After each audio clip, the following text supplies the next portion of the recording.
On this week's episode, big plans are ahead for Disney. A gripping series in The Patient.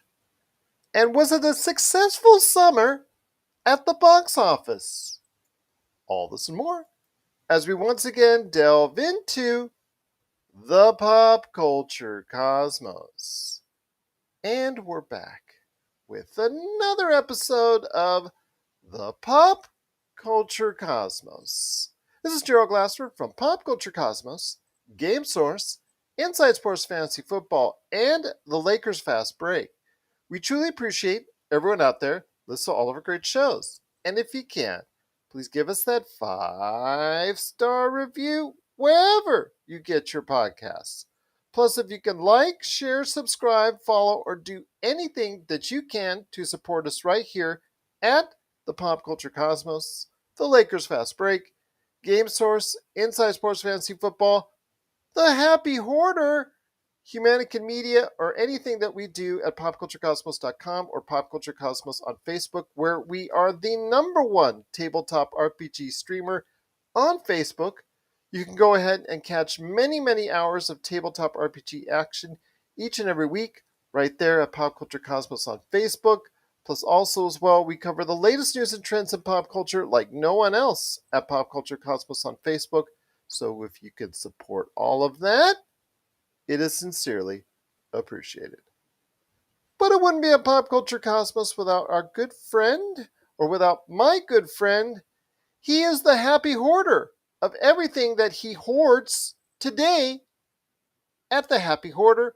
Plus also as well, popculturecosmos.com and everything that he does for his great stuff that's out there, including the Super BS Games Cast, and of course his amazing book still on the shelves at Amazon and Barnes & Noble entitled Congratulations, You Suck. It is my good friend. It is Josh Culture Cosmos, aka Josh Peterson. What's up, man? What's up? You know, when I depart this world one day At 190?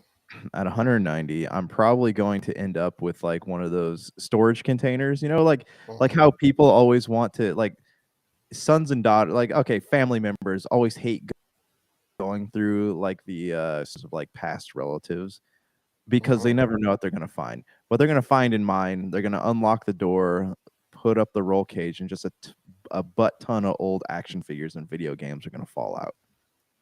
You know what that means, though? That means another great episode of Storage Wars is on the way. Right, exactly. Oh, I love that show back in its heyday. I know it's still going on in some form, I believe, and it's like 20th season or whatnot. I don't know.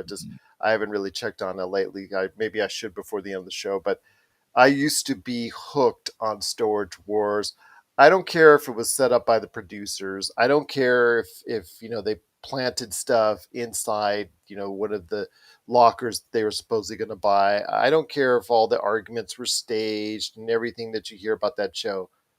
When that show clicked, that show was really, really good. When the cast of characters, the regulars that were bidding on it, really clicked, it was worth it every single week. Okay, so it's funny you mentioned that, all right? Because like I was reading this thing on just like how much of the Grand Tour was staged with Jeremy Clarkson, and I love that show, and I know there's a ton of people out there that it's like one of the most watched shows on Amazon. But a part of me deep in my heart had known a lot of it is staged, but I just like didn't want to acknowledge it. And even though like now it's being brought to light how much of it actually is staged, I still love it. I just can't. Yeah. It's just good TV. Well, it reminds me, and I know that they've actually started to show footage and stuff as far back as the Milli Vanilli movie. Yeah. I mean, it reminds me of that period of time because people were in such an uproar because of what happened as far as the individuals in Milli Vanilli were not actually singing initially their own songs. They tried to do it in concerts later on and whatnot, but unfortunately it also might have led to a suicide death of one of the singers of Milli Vanilli. Very tragic story. The thing was, in these days and age, if Milli Vanilli came out today, nobody would make a big deal. Even if they No. admitted that, somebody else was singing or whatnot, nobody would make a big deal at all about it. Yeah. And I didn't care at the time. I know people there was mass burnings of their records and whatnot. I just loved the music. I didn't care who was singing it. I just enjoyed the music and the tunes. That I think was a very sad story, and I'm actually kind of intrigued that they're going to portray it here in an upcoming movie slash series. I know there's going to be a lot of renewed interest into it, because it also details about a darker side of the '80s. But they're going to go ahead and actually delve more into it in the coming months, and I know we'll be able to talk about that on the show. Yeah. Yeah. And like I always look at stuff like that, like, oh, hey, we're gonna burn records or whatever it might be. I always like it's funny because a lot of people that are in that type of crowd, like let's cancel this person or whatever. It's like let them who is without sin cast the first stone. Like everyone is probably guilty of things that are just like that or just as bad, but it's like it's more I get that social relevance, I guess, if I'm doing this, on a platform where other people are seeing. I don't know. I just like we always talk about this, right? Like learning to separate art from the artist. And I guess that's kind of a difficult task. I see on Wikipedia, which is always the most trusted newsworthy site. Okay, I'm just kidding when I say that, but it lists as a 13th episode, 13th season of Storage Wars premiered in April of 2021. So it's around 13, 14 seasons. So I guess I overestimated that. I think if you did it right, you could just That's have still a this lot, though. it's a great filler for A&E. It has been for years. I know that it still plays in reruns. I think it could go on forever if you could build new shows with it if they wanted to. I think eventually they'll go back to it. I think in some form or fashion if they haven't already. So yeah, I think that if a 14th season most likely will be on the way, and even more of that because it's always great filler for them. It's Yeah. easy, it's cheap, and as long as you don't, you find the right cast of characters to bid on these, quote unquote, and I'm using bid in quotations. Yeah, I think it'd be just fine. So absolutely. But it is the pop culture cosmos. We truly thank you for being part of it. Once again, everybody out there watching and listening, Josh, I have some thoughts on Lord of the Rings of Power, and The Last of Us Part 1 coming up here in a sec. I know we touched on it in detail with Melinda and I on the PC Multiverse, so give that a listen. Hopefully you have already. Also, we're going to be talking on the show FX The Patient and the psychological thriller coming back to television screens. We'll talk about that coming up here in a sec. Also, as well, we'll be talking about Disney Plus Day and part 2 of our battle for September 8th. Disney Plus Day is coming. What's on the docket? And really, what does Disney need to do? It's also a preview of D23, so they're going to hit you with the right and left with a ton of stuff coming up from Disney. So, what is Josh looking forward to from Disney Plus Day and also the start of D23? That's coming up here in a bit. Plus, also, was it a successful summer at the box office? We'll debate that coming up here in a bit as well. But first, Josh, I know we talked at length on the Friday show. I had a chance to check out the first 2 episodes of Lord of the Rings of Power, and as everybody is saying around the world and on the internet, they are exhaling a sigh of relief that it didn't suck, that this $500 million gamble and investment by Amazon was not a waste. The initial offerings in the first 24 hours says, or Amazon actually, they made sure everybody knew that while the 10 million plus people that were watching the HBO Max's Game of Thrones House of the Dragon was a nice number, they more than doubled it with 25 million viewers in its first 24 hours. So your thoughts, my friend? Again, I thought it got off to a good start. It did a lot of explaining. It helped tell the stories. It really did a good job of telling the stories, or at least starting the stories of what's going on here as we get into the second age. Your thoughts on the Lord of the Rings of Power? So I enjoyed it. Like I liked it. And okay, hear me out. All right, so the Hobbit movies, right? Everyone kind of like looks back at those and bashes them a little bit, but They're despite the fact okay. They're they're there. they're okay. Yeah, they're there despite and they're bloated, but I don't know, I just, like, I love being in that world. Just like I will admit that the Fantastic Beast movies are not that good, but I just like being in that world, you know? Does that make sense? It's Yeah, it does absolutely. I mean, I think when you go there, especially with the Lord of the Rings, the shots of New Zealand, the epic Mhm. feel of the Middle Earth and whatnot. Although they're going to now continue the series by shooting in London, so we'll see if that still has that epic feel going forward. But at least the first season will still have that epic feel of the Middle Age, and again have that feel that was captured so well in the Lord of the Rings movies, and also at times in the Hobbit as well. Yeah, it just it takes me back to a like, not happier, but, like, simpler time in life, you know, when I was a kid and I would go either with my friends or my dad to, like, go to the movie theaters and watch the Lord of the Rings trilogy. I don't know, it makes me feel the warms inside, you know? Absolutely, absolutely, You know, and yeah, I don't and blame you a bit. yeah, and I mean, as for content, like it's good so far. The storytelling's good. They do a good job, like you said, of explaining the backstory and relevance of some of these characters. And they also like I love that they're kind of hinting at things that you already have like learned about in the other Lord of the Rings. Like they have the box that the dwarves have, and like my first thought was like, oh my gosh, is that the Arkenstone in there?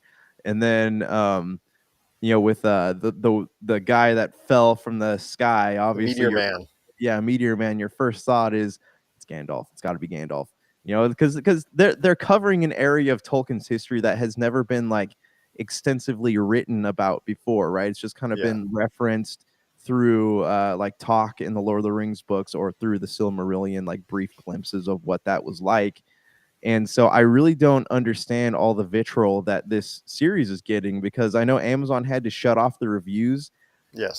don't get it. Like I think that it's great and I don't understand this whole like it just it frustrates me, because like I'm looking at it like this. People are like, well, you're pushing diversity or whatever, but like Tolkien never specifically states.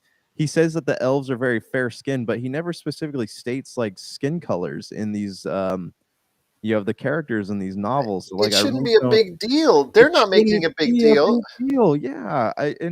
I think what's his name? The guy that plays the elf. Like I think that he's great. Like I don't know, he's just It's a got made up. It's a new character. It's a character that's not in the Tolkien universe.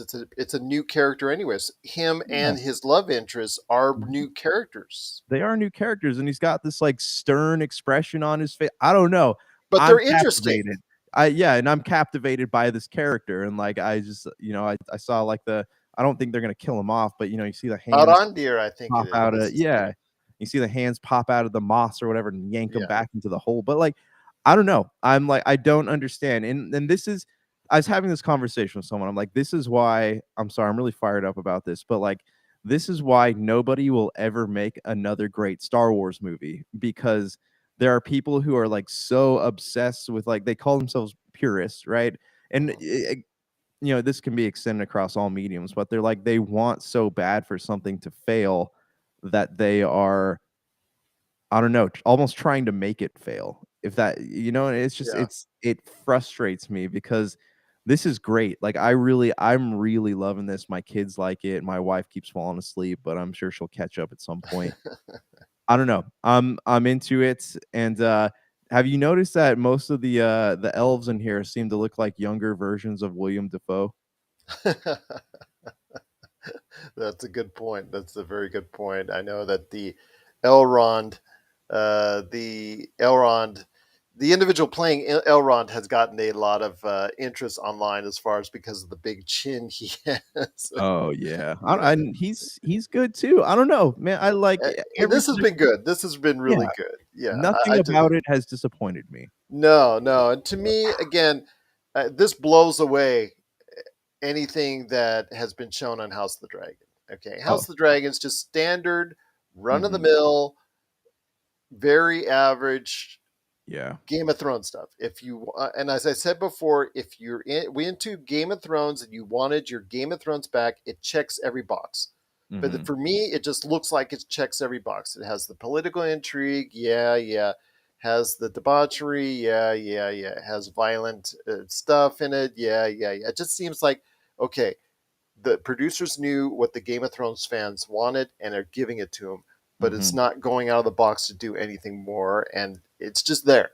To me, it's just there. Yeah. And I've watched 2 episodes of it, and it's background filler for me right now because it just Mhm. really is just not that as interesting. It's okay, Yeah. and I'll keep watching it, but it doesn't has it's not captured me like the first 2 episodes of Lord of the Rings, The Rings of Power. Yeah, I absolutely agree with you, and I don't know, like, what I'm really liking about The Lord of the Rings compared to watching Game of Thrones, it's like when you're watching something you know you're not supposed to as a kid, and your mom walks in and you feel, like, so ashamed of yourself. Hmm. That's like every episode of Game of Thrones for me. I'm like, "Ugh," I watched it. Do I really feel good about myself after watching this? No. But then Lord of the Rings comes on, I'm like, "Wow, I feel really good inside right now." There's no political intrigue. There's no debauchery. There's no ultra super violent stuff. Although they're going to probably hack off some orcs at some point in time. Oh, But I'm sure that's yeah, typical fare for I them. think that it doesn't. It shows that you don't have to go down that route every single time. Mhm. Not to saying that it's bad if you go down that route, but it's kind of cool and kind of refreshing. We don't have to go ultra violent. We don't have to curse 1,500 times. We don't have to go ahead and do all those things that push the envelope every single time. Sometimes it's just good that we can tell a story in a Middle Earth setting that's Mhm. pretty darn good. So Amen, amen. I mean, is it Lord of the Rings the first? Is the Peter Jackson movies the first trilogy level? I don't know, but it's darn close to it. It's closer to it than what I thought it would be, and Yeah. with a whole new cast, with a whole new feel, it still feels different, yet feels familiar to the Peter Mhm. Jackson movies enough to make it worth my time. And it's really, I think, something that if it continues down this route, something I'm really going to treasure. And I really think it's going to be a good watch for everybody out there if they stick to it. Yeah, absolutely, I agree, and, and knowing what we've seen so far, I think that there isn't a lack of storytelling present in this. I think we're going to get by the time this first season's over, it will feel like we have been, fully immersed in a Tolkien novel. And what is most surprising to me is I thought the advertising for it, which we had all heard the $100 million of advertising going into Game of Thrones, and you saw the fact that they've got 10 million people their first episode, and actually Mhm. even a little bit more than that on their second episode. So good for them and Yeah. HBO and all that. I really thought it was really kind of understated on the advertising leading up to the debut. I was expecting to be just planted everywhere. I know there was internet and there's a little bit of visual as far as advertising, but I really didn't see as much as I thought I would. I would have seen it on the packaging. I mentioned that keep on stressing the packaging. Amazon has this viable way of advertising. They did it last year with Mhm. Chris Pratt's movie. They didn't do it this year. I really thought that was a mistake, and I thought they were going to, it was going to, I don't want to say flounder, but it was not going to be able to be as successful as I thought it was. But you know what? 25 million off the get go in the first 24 hours. It's a big success for Amazon, and no one can say anything else about that. Y Yeah, and you know what the other great thing about this is, like, hey, say what you like, leave as many nasty reviews as you want. You still added to those numbers, Yes. like, it's like, yeah, I don't know, like, was it there's, like, situations, right, where people, like, don't read books or watch movies by people anymore. They're like, "I'm burning it." You still contributed your dollars to them, so, um, who wins in this scenario?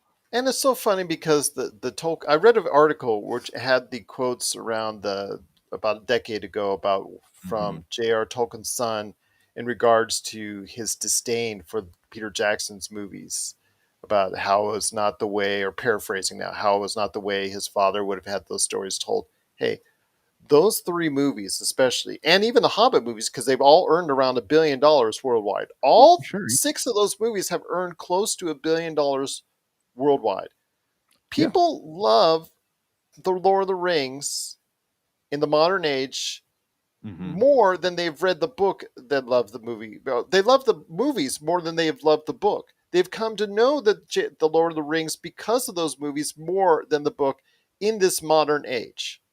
Yeah, And it's if it exactly. brings interest to the J.R. Tolkien's original work, how is that so bad? And this It, series, I know that the Tolkiens are privately probably going to say bad things about it again, and I'm not going to dispute that.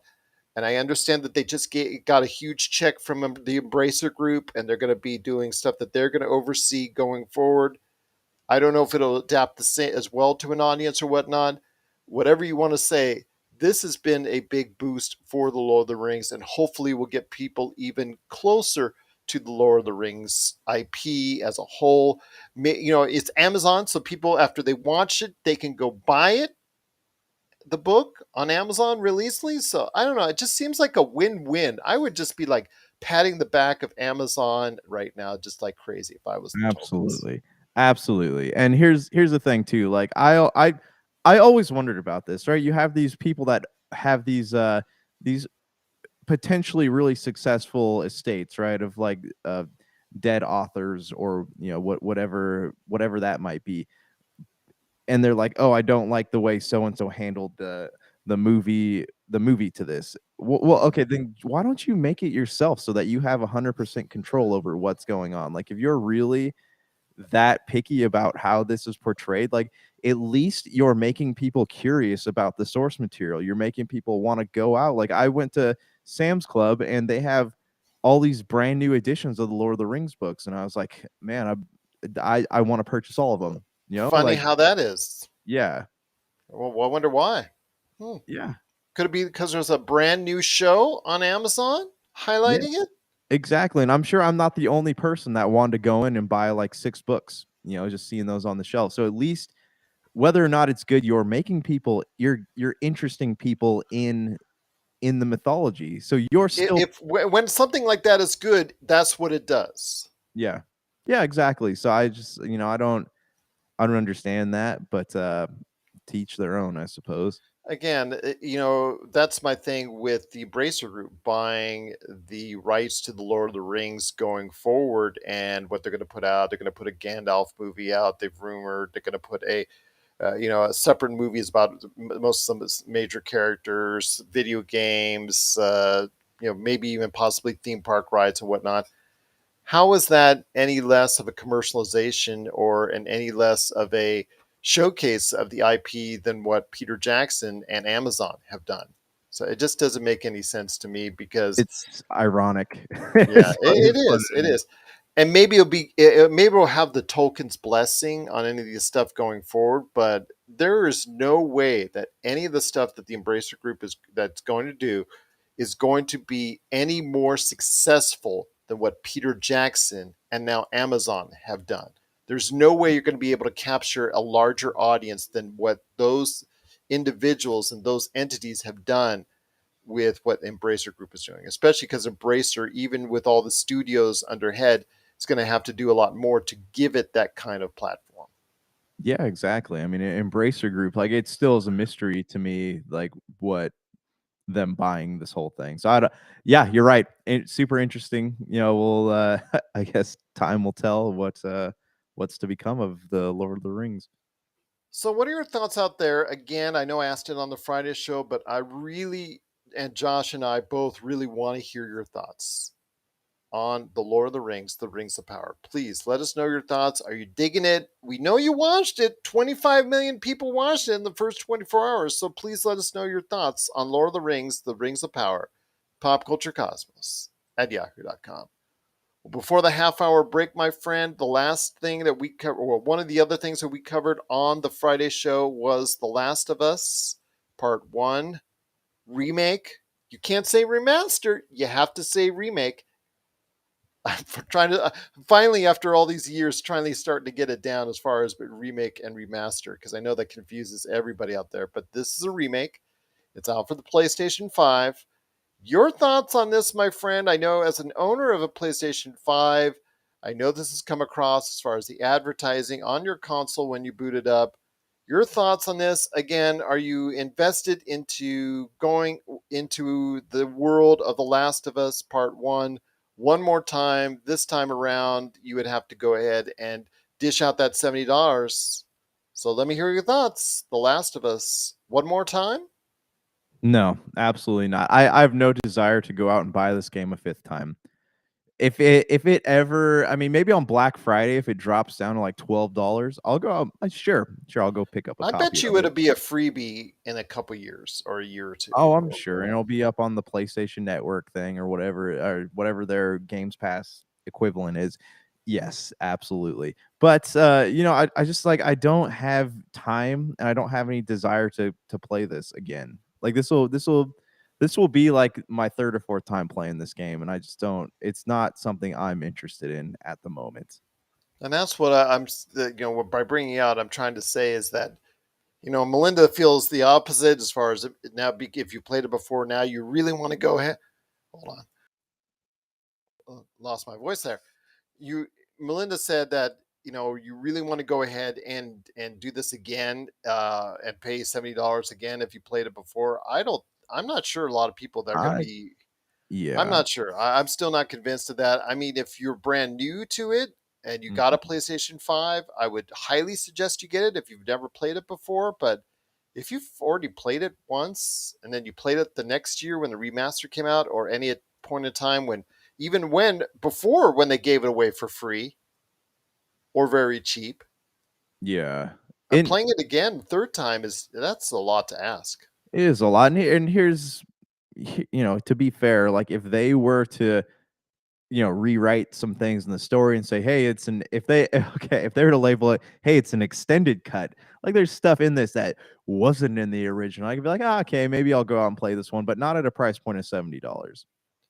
That's going to be, again, for a lot of people who've played before, I think a tough ask, but you never know. I mean, we'll see in the MPD numbers just how well it sells. Probably surprise me that it probably reached the top of the MPD stats, although that says, I think, more about 2022 as a whole, as far as a video game season. If it does rise up the ranks to that because of the lack of titles, I think Mhm. that's going to be something that speaks more volumes about the video game scene as a whole, as far as the lack of new titles coming, that have been here in 2022. I know Madden and Saints Row have dropped as of late. We'll see how they fare for August, but yeah, I'm curious. I'm curious this, in October when we finally see the numbers for September in the MPD, exactly where this game stands along as far as sales are concerned, because then I think it'll really speak to what the video game scene is like in 2022.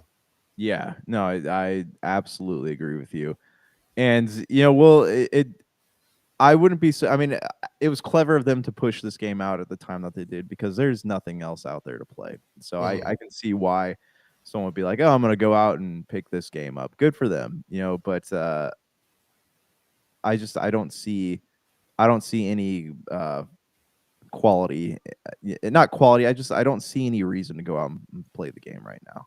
Yeah, I mean, I equated it to Mass Effect. If Mass Effect or EA came out with another remastered or remade version of Mass Effect, the definitive edition, I wouldn't buy it because I just bought Mass Effect, the definitive edition. I don't care if it would be optimized for the PlayStation 5 or Xbox Series X.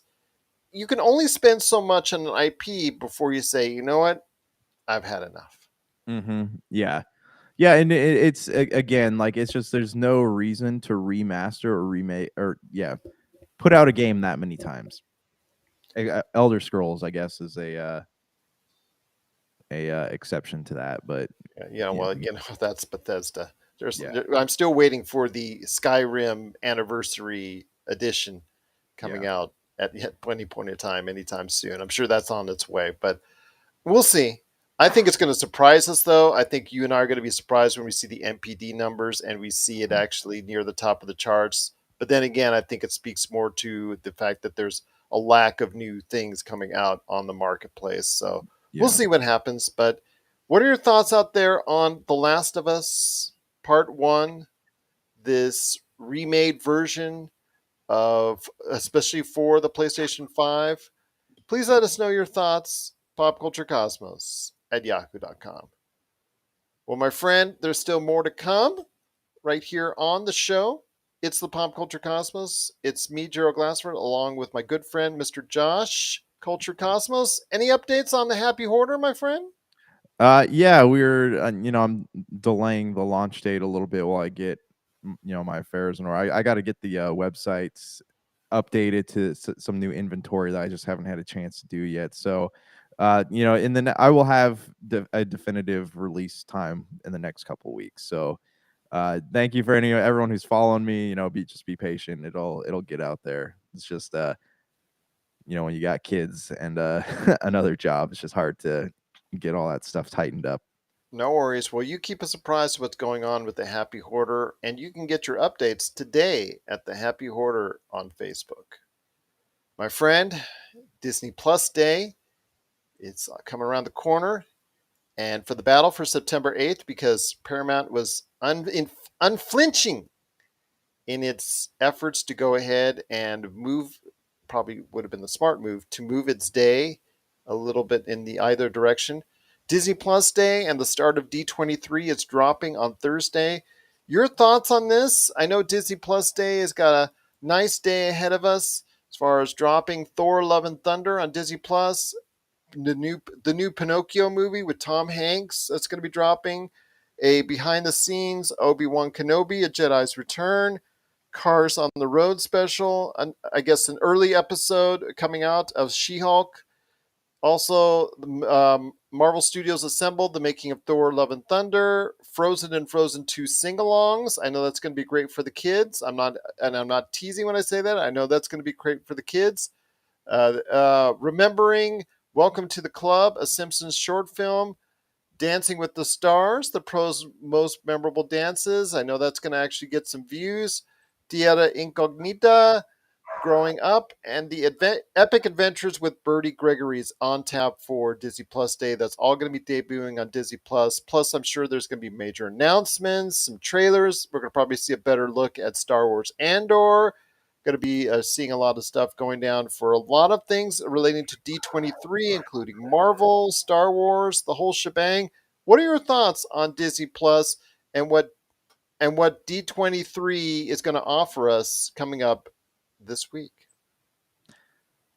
So I don't have a lot of thoughts right now at Disney Plus Day. Like it's right in the beginning of D23, and it's hard to say like why are they going to waste announcements for Disney Plus Day as opposed to having them all roll out at D23.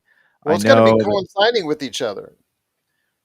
yeah, that's true. But I don't know. Like I honestly, Disney Plus is it's cool. I have it. I don't have time to sit down and like watch a lot of the stuff on there, so it's hard for me to like get super excited about stuff that's coming out on that platform unless it's like something big by Marvel or something big by Star Wars. But I don't think that they're going to announce that with like a Disney Plus Day. It's going to be more of a D23 big announcement. Well, I will say that they're in the rearview mirror of Netflix now because they are the fastest growing streaming company, a streaming entity of all the streamers because they've grown to in 3 years, a little less than 3 years, 152 million, which is only 50 million now, or excuse me, about 70 million now behind what we see from Netflix, which is right around 220 million. So they are hot on the heels. They're in the rearview mirror. Disney Plus needs to go ahead and still keep on showcasing things because if this is their future, they need to make sure that they are giving everybody the time to go ahead and be able to showcase a lot of great things. I know with Disney Plus, they've got to go ahead and for the Founders Club, because the Founders Club was a 3 year commitment to Disney Plus, so that is ending here in a little bit. So if they hopefully will offer another great deal to those who have been with them from the start. I know that's something of great interest to myself, but I also know that the fact that they got to go ahead and keep on showcasing things and announcements that will keep people in tune, because if they don't, Netflix and now Amazon, which is really starting to push, especially with Lord of the Rings and all the other stuff that they're doing. They're really starting to push some big things out there. HBO is still trying to go ahead and get everything all together. And while there's still a mess behind the scenes, we've seen what happens with Game of Thrones as they merge into HBO Discovery. They still need to go ahead and stay on the ball, because if they don't, another streaming entity will go ahead and eat it all up. Paramount Plus, even. Yeah, I've actually been finding a lot of things on Paramount Plus that I have been enjoying. Most recently, a football show called Texas Six. Have you had a chance to see that at I've all? I've heard of seen it, but I previews. have not seen it yet. Star Trek Strange New Worlds, man. Star Trek, Got it. Stranger, yeah, yeah, and I know they're like the lead provider of all the Jackass movies, and I know those Mm-hmm. get viewed all the time. So I don't know, a lot of good content out there on Paramount Plus. Do I think they're going to be Disney Plus anytime soon or Netflix? Probably not, but I think that it's they have a good. It's like what, $7 a month. Like it's one of the cheapest services out there, and it's got a lot of great content on there for people to watch. So I like it. You know, I dig it. And by the end of this year, Netflix and Disney Plus will both be adding on ad supported tiers that are lower costs. So I think that's also going to get people either changing or re upping or investing into those streaming outlets as well. Because if you've shied away from Netflix because of the high price, and you're willing to deal with ads, you're going to be very interested come later this year at the new tiers for that, or Disney Plus when they come out with advertisement tiers on it, which I know a lot of people are not liking that already have the service. But hey, for a lower cost, it's actually becoming very attractive to those when they debut later this year.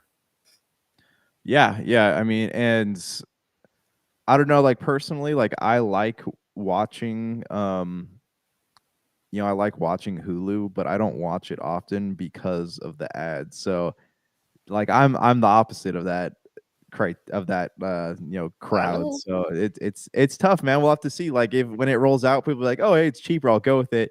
But how many of them are gonna be able to put up with having ads there? And I think that Netflix knows that people don't want the ads, so they'll quickly, go back to what they were doing before. Well, but it'll be there. And that's the Mhm. thing. I know that that's one way they're trying to go ahead and keep up that 220 million. And I know with Disney Plus, they're trying to wait to get to 200 million on their own without the help of Hulu or ESPN Plus. So we'll Yeah. see what happens. But Disney Plus, I'm expecting a lot of announcements with in relation to new Star Wars, maybe new stuff that's on the way for Marvel.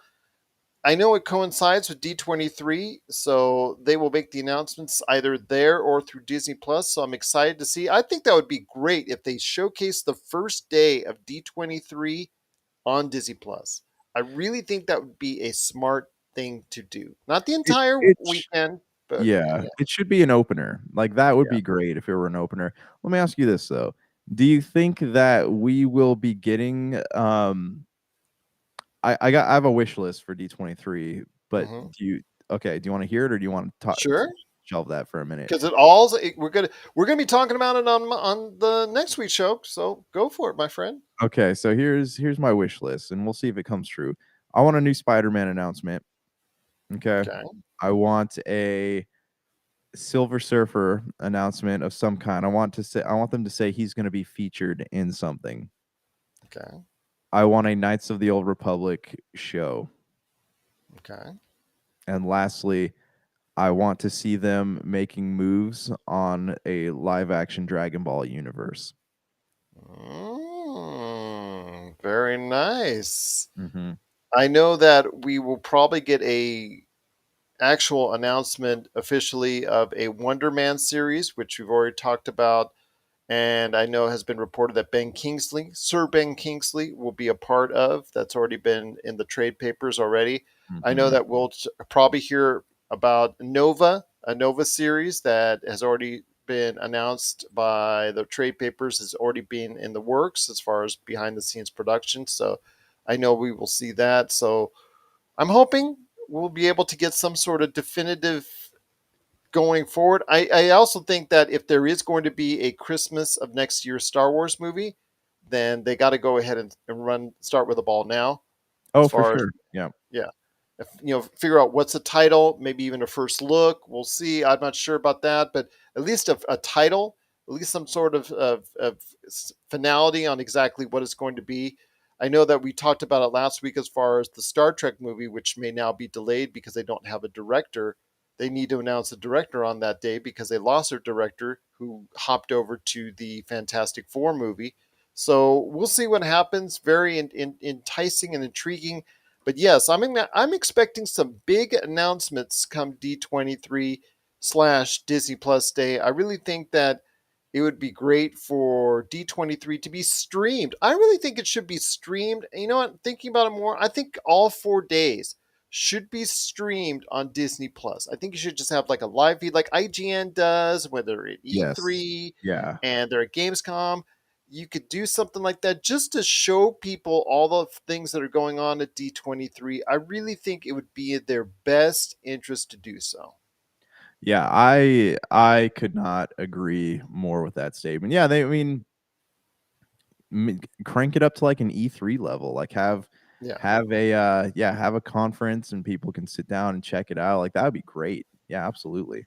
There will be a gaming section for, I think, Disney and Marvel properties. I know at least Marvel properties at that point in time during the course of D23. So, looking forward to hearing more about that and also, as well, everything as far as the live projects, as far as movies, television series, and whatnot coming to Disney. I know one thing I also want to say is, and we'll close this out before the break. As far as one thing, Disney Plus on Disney Plus Day, whether it's through Disney Plus or whether it's through D23, needs to announce is interesting side series or movies that are not Star Wars and Marvel Oh related. my gosh, yeah. I have a feeling they're gonna do something involving Percy Jackson because I know that's been talked about a lot, They've but already hired actors and already for that, so that's on the way. yeah. Yeah, so I don't know, man. Like I'm on board for that. Like I would love to see like what are they doing as far as pumping out original content? Like that's where I know Dragon Ball is not original content, but it's something new. It's like something National Treasure. national I know that. treasure. Yeah. I know that's coming out, but also here's a thought. Why not try something entirely new that you don't have the IP for and create something brand new specifically for Disney Plus? Wait, what? Original. What is that? Totally I'm original. sorry, I don't understand. I don't understand. Can you explain that more to me? Oh no, yeah, yeah. Like they do. Well, Netflix has no choice. It has to usually create. They don't usually grab IPs, although, well, Resident Evil, we will rest in peace on that one. But they actually create a lot of their stuff original. Like the Gray Man was a $200 million investment for them. That was actually an original thing for them. It was based off the novels, of course, yes, but it was something that was brand new that they brought out. They didn't base it off of any other TV or movie properties. Maybe if that kind of worked for Disney Plus, maybe that would actually be something different. Create something Huh, brand new from scratch just for Disney Plus. interesting. That's That's not the world of Jeff Goldblum. you're talking ludicrous here. Like what? Yes, I know, I know. That's it's just a thought, or okay, yes, they're gonna probably go delve back into at some point in time Tron, and again, Mhm. like we talked about National Treasure and the Mighty Ducks and the whole 9 yards. Yes, I understand they go the obvious, but for once, maybe try something original and see if that works. Hmm. You never know. You never know. Yeah. But what are your thoughts on what Disney needs to do for D23? What are you waiting to hear? What would you be excited to hear about for D23 and also Disney Plus Day? What new announcements are you looking forward to? Could it be that maybe something original to the platform could get everyone excited? Let us know your thoughts. Popculturecosmos at yahoo.com. Well, my friend, it's been a great episode, but before we head on out, I know that we're going to be seeing at the back end. It's going to be a very busy episode, Melinda and I, and then you and I on next week's show because you and I get the aftermath of D23 and all the Mhm. other stuff. And Melinda and I get the front end of it as it's exploding out there. We're going to be Yeah. talking about it, but I don't want to forget that this weekend is also NBA 2K23, Splatoon 3, and Cobra Kai Season 5. They all debut on the 9th on Friday. So I know you and I will try to sneak in some Cobra Kai because really that is a great success story, absolutely great success story for them, and how they hopped over from YouTube to when YouTube got rid of its original series, they grabbed and got a great success from Netflix. Your thoughts on Cobra Kai, man? I know we're going to be talking hopefully about it on the Monday show, but yeah, I want to give them some prep that especially since it's coming out earlier than what they anticipated. Netflix moved it up for September. Okay, you know what's funny with Cobra Kai is that like obviously YouTube didn't have a lot of faith in it and it's in it continuing, so it got sold to Netflix. And now it's like one of Netflix's most watched shows. So knowing this, I'm thinking to myself like, I wonder how many more like reboots, I guess, of old, or add-ons of old shows are we going to get? And lo and behold, like we talked about last week, we got our Ferris Bueller Yep, from them, from the from them, producers. from the Yeah. producers. So I mean, there's definitely a market for it. It has seemed to have found some success. So it's only a matter of time, I feel like, before we get we get a new Cheers show or something in the Cheers universe that's not Oh my Frasier.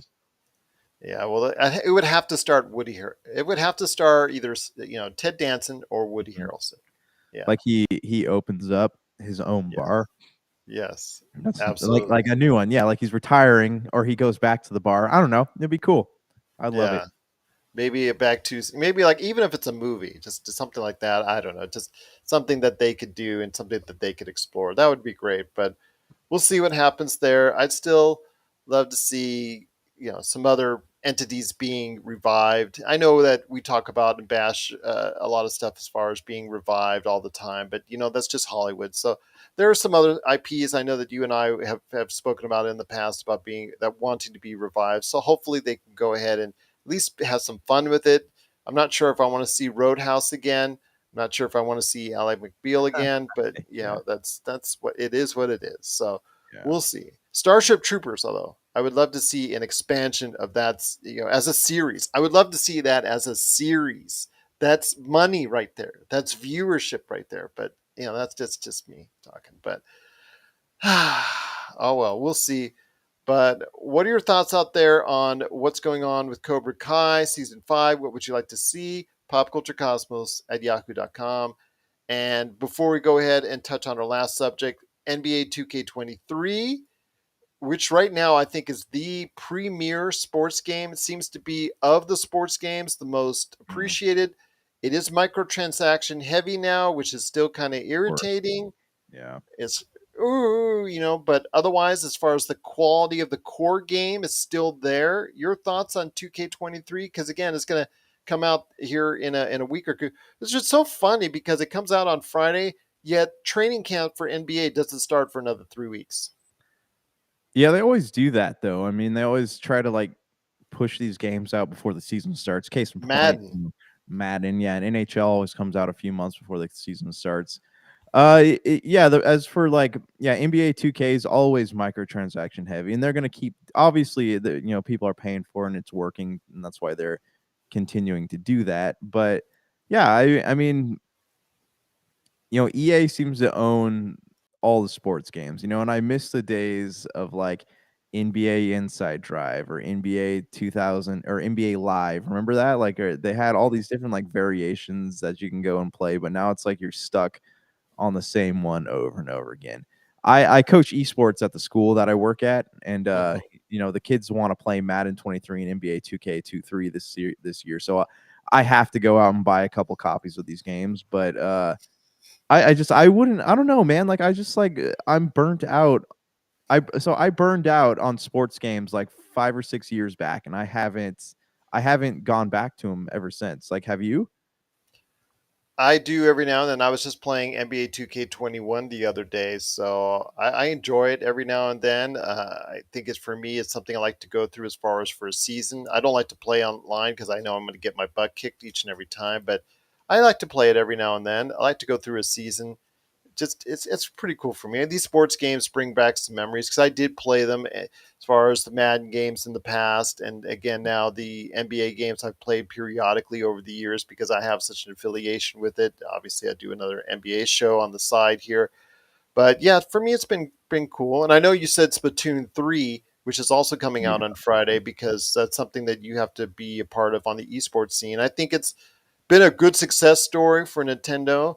I was hoping it would be even at a larger level, but hey, it's still a strong seller and it's still the major multiplayer platform, multiplayer game for that platform. Yeah, yeah, and I mean, it's fun. I don't know if you've ever, like, watched a Splatoon match, like, it is fun, like, it's cool, Yes, and it's easily accessible, but, I don't know, I mean, Nintendo doesn't really have a Halo or anything like that, and I think that Splatoon is actually, like, a pretty decent substitute for that type of gameplay if you're, if that's what you're looking for.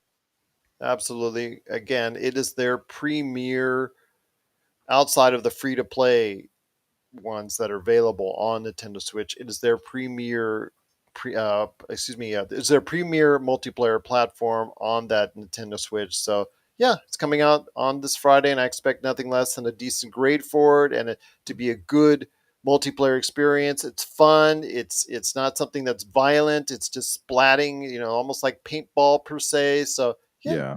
your thoughts on it, please let us know. NBA 2K23 and Splatoon 3. It's coming out this Friday. Please let us know your thoughts. Are you excited for it? Let us know. PopCultureCosmos at yahoo.com.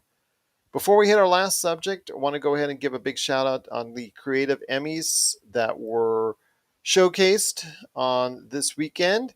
Wanted to go ahead and let everybody know the big winners or the big name winners were Adele, the Beatles for Get Back. And if you ever get a chance, it is a lot of hours to watch on Disney Plus, but it is something really special as a look of the waning days of the Beatles before they finally broke up. I really go ahead and give it a big shout out on that one. So they did actually the Beatles, the Sir Paul McCartney and Ringo Starr, along with Peter Jackson, won Creative Arts Emmys for Get Back.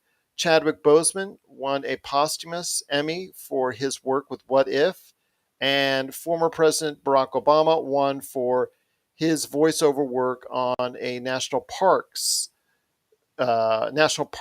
series as well. So yeah, just definitely some good stuff that's out there for the creative Emmys, the creative art Emmys about behind the scenes. I know we'll be getting more into the Emmys as the actual big time prime time Emmys come up here in a bit, but though I think the one that stands out that everybody is cheering for is Chadwick Boseman's work on What If, which I thought was very very good.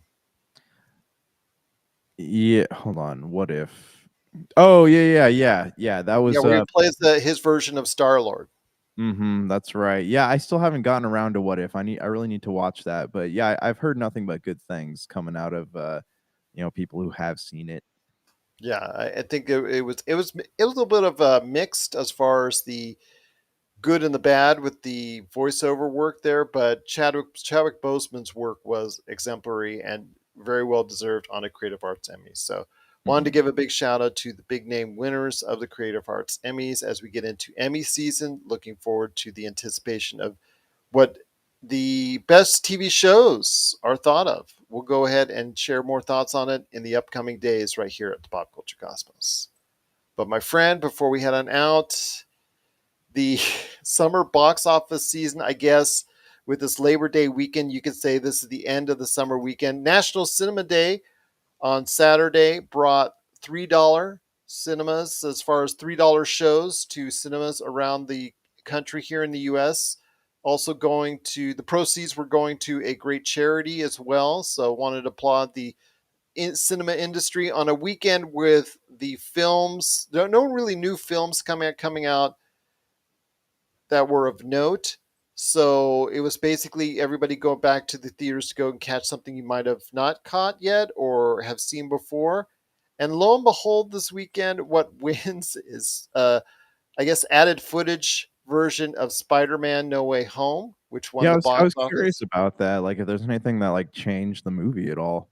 It didn't change the movie at all. They just added around 11 minutes to it, I believe. Some added new scenes, expanded scenes, whatnot. I think they added one of the end credit scenes. They changed around a little bit and modified, but didn't make it too dramatic. It's nothing that's going to redo the MCU per se, but Mm, it is something that enhances that movie even more. So I'm sure that it will probably get released at some point as far as a definitive edition Spider-Man No Way Home. So looking forward to seeing that at some point. But yeah, it was showcased this weekend. It actually won the box office at a little over $6 million, which is kind of funny, and it speaks to the entire summer. Guess what was in second? Top Gun Maverick, which ah, also, was so that part of yeah. the $3 day? Yep. Everything was, yeah, all the theaters, not all theaters, over 30,000 theaters, over 30,000 theaters in the US as far as screens. 30,000 screens across the US were $3. So it was definitely a way to go back and enjoy the Labor Day weekend with the family. DC League of Super Pets was third. Bullet Train was in fourth. It was, actually, they were all around between $5.5 and $6 million. So really wasn't that much not much to write home about. But overall, I think it just speaks to where we're at as far as the summer box office season. That Spider Right. Man and Top Gun actually win the day for the box office.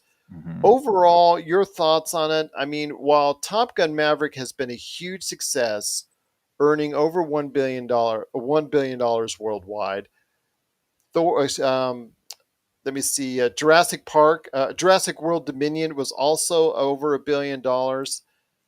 The Marvel movies, actually, Jurassic World Dominion is actually going to go over $1 billion here Yeah, in it's the at, like, next week.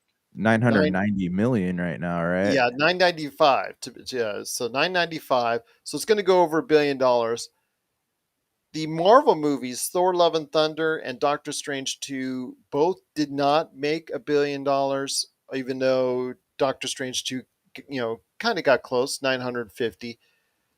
Your thoughts on this summer? I mean, with Minions doing well, that was actually doing quite well. Minions: The Rise of Gru, that made over $700 million. Actually, it's almost made $900 million at the box office. So it's been a great success. I think there has been it's mixed results. I think people are still not coming back as much as I think the theaters are hoping for, and they're picking and choosing which movies they're going to go see. They're not just going seeing every movie that's coming out like they used in the past. Your Yeah. thoughts on the summer box office before we head on out?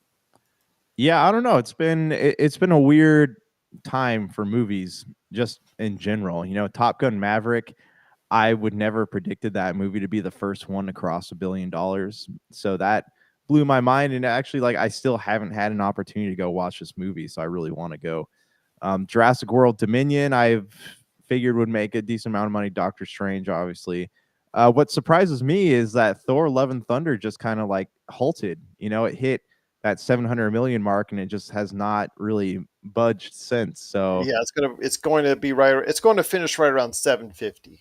yeah, yeah. Um, looking at that, Minions: Rise of Gru, did not even predict that that would do as well as it did.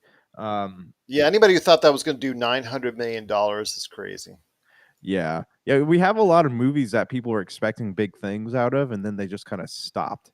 Yeah, I agree. It just But seems like that people were more selective this summer about mhm. what they chose to see. You know what is impressive, though? Let's, take a look at Dragon Ball Superhero here, like, $70,000,000. Wow. Yeah, I'm That is just telling you, man. huge.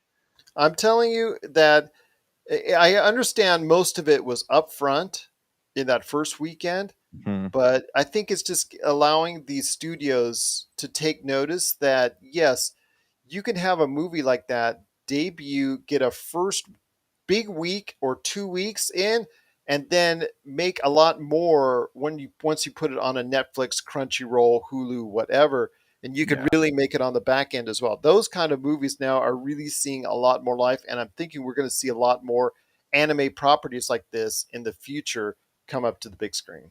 Oh yeah, absolutely. Because I mean, they make they would not be. I know it's expensive to make them, but they would not be making their money back unless unless they or sorry they would not be profitable unless people paid to stream on Crunchyroll or bought the DVD Blu-ray sets or Yeah. whatever.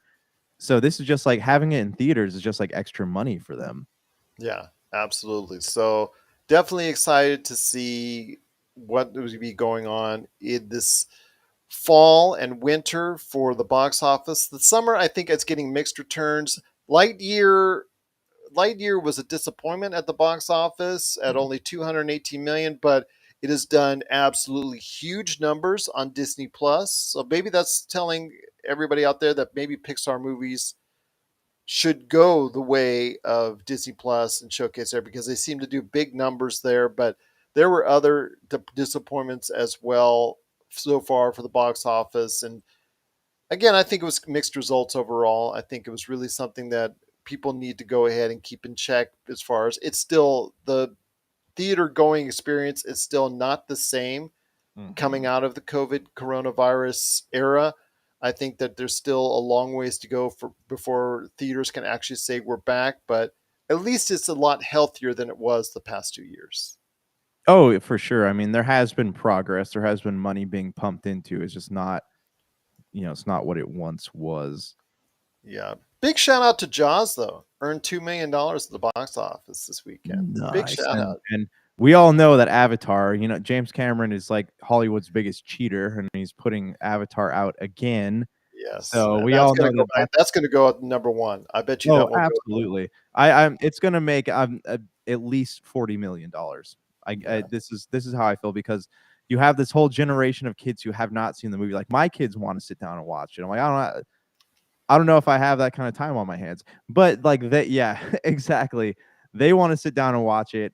And I'm like, okay, well, I guess, I'd rather take them to the theaters to watch it than, obviously we can't watch on Disney Plus anymore. So we'll have to go to the movie theaters. So I but mean they've you know cheated what was twice. more pain? Hmm. Going to Disney World and sitting in a 3 hour line for that Avatar ride and listening to Uh, the Avatar sounds and songs and uh, sights for uh, 3 hours. I know. My wife, so before me and my wife were like dating, we went with like a group of friends. She was with a group of friends to go see Avatar, and she was reminding me about how like there's this noise in the movie theater, and she was snoring. She clearly was not interested in it. Sleeps through the Lord of the Rings and sleeps through Avatar as well. At least Yeah. she's an Oh yeah. equal right sleeper there. There. Yeah. Equal offender. Yes. I will say though, again, like you stressed, I know I interrupted you on that. I apologize. Is that I know you talked about how he's double dipping and cheating as far as it's concerned over Marvels, and whatnot. But I know you and I want to see as far as what movie should be number one all time, but it doesn't look like that's ever going to happen. So it's going to be Avatar, whether we like it or not. Always. And when something else beats it, he'll put it back in theaters again. Absolutely, he will indeed. But what are your thoughts out there on the summer at the box office? Did you see the mixed results that we did? Because there were some movies that really did good that were surprising, like Top Gun Maverick and Minions: The Rise of Gru, and there were some that just didn't do what we thought it would do, like Thor: Love and Thunder and many others, Lightyear, and some others as well. So, what were your thoughts this summer at the box office? Please let us know. PopCultureCosmos at yahoo.com. Well, my friend, it's been a great episode. Thank you as always for being part of it.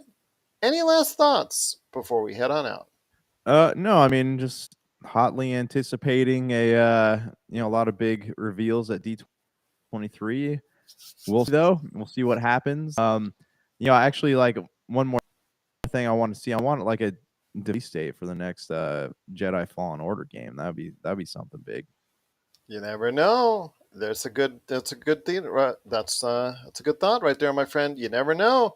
It just may happen, and it just may happen indeed.